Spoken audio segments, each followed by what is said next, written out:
Chapter 1. The Garden.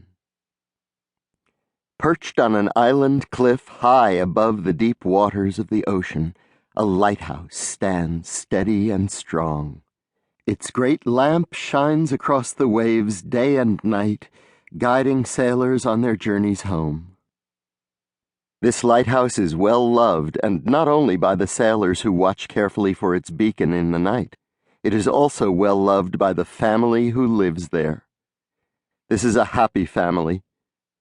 Pandora the cat and Siebold the dog are raising 3 mouse children, in addition to keeping the light. The children are Whistler, Lila, and baby Tiny. The members of this family somehow found each other in this large, wide world. Pandora had lived 4 lonely years as a lighthouse keeper when she discovered Siebold washed upon her shore, battered by the storm that had tossed him there.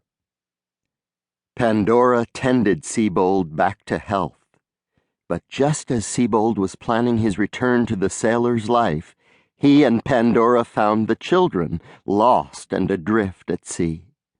The little mice had fled from an orphanage and, like Siebold, had been blown by a storm to the sanctuary of Pandora's lighthouse. Within the keeper's cottage they each found kindness and comfort and the sudden pleasure of warm food and company. And there with Pandora they decided to stay. Even Siebold, the wanderer. A Long Island winter was behind them now. It was spring again, and so much to do. Spring is a lively time around a lighthouse. Whistler was shaping a bean trellis into the form of a cat, which delighted Pandora.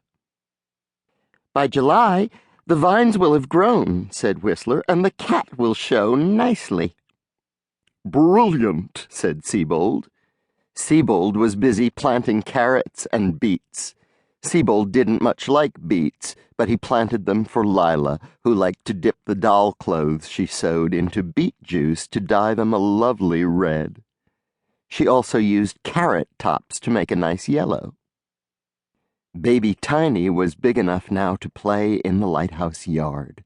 But Siebold was so worried a strong gust of wind might blow her off the cliff that he tied her to Pandora's clothesline with a long length of woolen yarn. Tiny happily stacked her wooden blocks and scallop shells and the tiny puffins that Siebold had made. In the fields behind the lighthouse, the wild irises were budding, as were the poppies and primrose and bluebells. And on the dunes, the beach morning glories had begun to creep. In June, when the morning glory vines were thick, Whistler and Lila planned to play hide-and-seek among the white blossoms. For now they were happy to concentrate on Pandora's garden.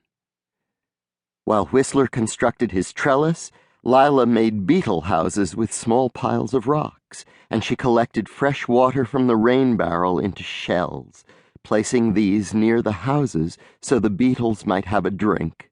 Birds, too. "Tonight is the full moon, children," said Pandora as she walked through the garden with an apron of mint.